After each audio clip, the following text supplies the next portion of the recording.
क्या आपने कभी सोचा है कि कुत्ते अक्सर खुले में क्यों रहते हैं? क्या आपने कभी सोचा है कि कुत्ते ऐसा क्यों करते हैं? इसका कारण क्या है? क्या उसकी गलती इस सजा के लायक है? महाभारत काल एक ऐसी शर्मनाक घटना से चिह्नित था जिसने पूरी कुत्ते जाति का भविष्य बदल कर रख दिया था। कुत्तों को पांडवों की पत्नी द्रौपदी ने श्राप दिया था। द्रौपदी भारत की वह प्रथम महिला है जिसके 5 पति थे या वह 5 पुरुषों के साथ रमण करती थी। द्रौपदी की कथा व्यथा से बहुत कम लोग ही परिचित होंगे। क्या उस काल का समाज बहुपतित्व वाली स्त्री को एक्सेप्ट कर सकता था? क्या कोई विवाद खड़ा नहीं हुआ या कि समाज में बहुपतित्व और बहुपत्नी वाली व्यवस्था थी? द्रौपदी के कई किस्से हैं एक आज की वीडियो में, क्योंकि उन्होंने उन्हें यह श्राप दिया था। अब सवाल उठता है कि पांचाली को कुत्तों से नफरत क्यों थी और वह कुत्तों को ही क्यों कोसती थी?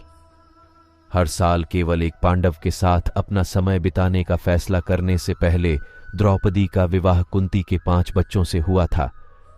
पांडव के साथ समय बिताते समय वह उसे अपने कमरे में अपनी पादुकाओं को हटाने के लिए कहेगी, किसी अन्य पांडवों के कमरे में प्रवेश को रोकने के लिए। पांडवों में इन बातों को सर्वसम्मत स्वीकृति थी। अर्जुन और द्रौपदी एक दिन द्रौपदी के कमरे में थे। दोनों ने खूब एंजॉय किया। खोई हुई बातों के उस समय में दोनों एक दूसरे की कंपनी का आनंद ले रहे थे। तभी एक कुत्ता उनके कमरे में आया। वन की ओर भागते हुए उसने अर्जुन की पादुकाएं अपने मुंह में दबा लीं। पादुका को जंगल में ले जाकर कुत्ता उसके साथ खेलने लगा। अपने कमरे में वापस जाने के दौरान भीम ने देखा कि द्रौपदी कमरे में अकेली थी। यह दर्शाता है कि वह अकेली थी। जैसे ही भीम कमरे में दाखिल हुए, उन्होंने कुछ भी सोचना बंद नहीं किया।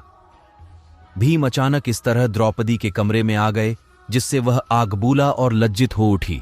जब कमरे के बाहर की पादुकाएं संकेत करती हैं कि अर्जुन अंदर है, तो क्रोधित लाल द्रौपदी ने भीम से पूछा कि वह इस तरह कमरे के अंदर कैसे आ सकता है।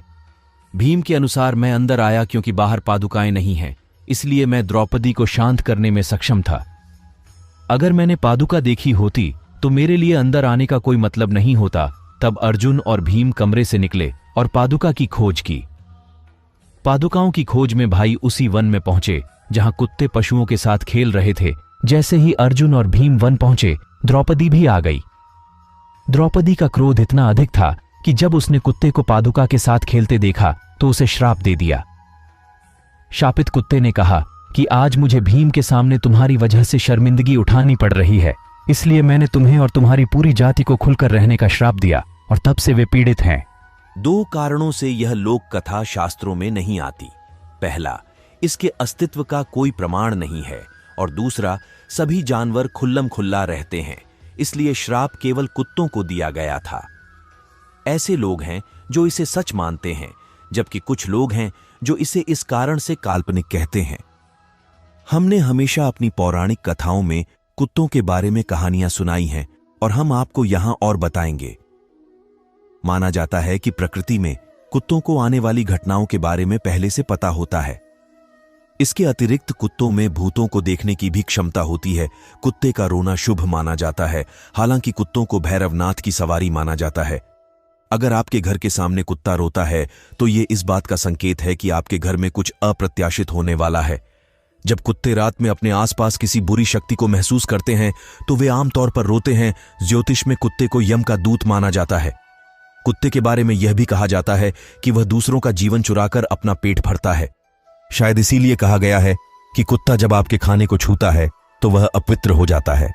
आज तक आप सभी ने कई कथाएं और कहानियां सुनी होंगी जो हिंदू धर्म के ग्रंथों से जुड़ी हैं, लेकिन आज आपने महाभारत की यह कहानी सुनी है जिसने आज हम सब आपको बताया कि कुत्ते वह जानवर है जो हमेशा खुले में सहवास करते हैं, और जाना इसके पीछे की असली वजह।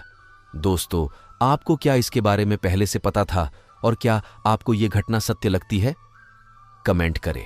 आप भी इस वीडियो में दी गई जानकारी के माध्यम से यह जान सकते हैं कि आखिर कौन सा श्राप था जो द्रौपदी द्वारा कुत्तों को मिला था, और आज भी कुत्तों की प्रजाति उस श्राप को क्यों भोग रही है। अगर हमारी वीडियो से जुड़े आपके कुछ सवाल हैं तो वो आप हमें आर्टिकल के नीचे दिए कमेंट बॉक्स में बताएं।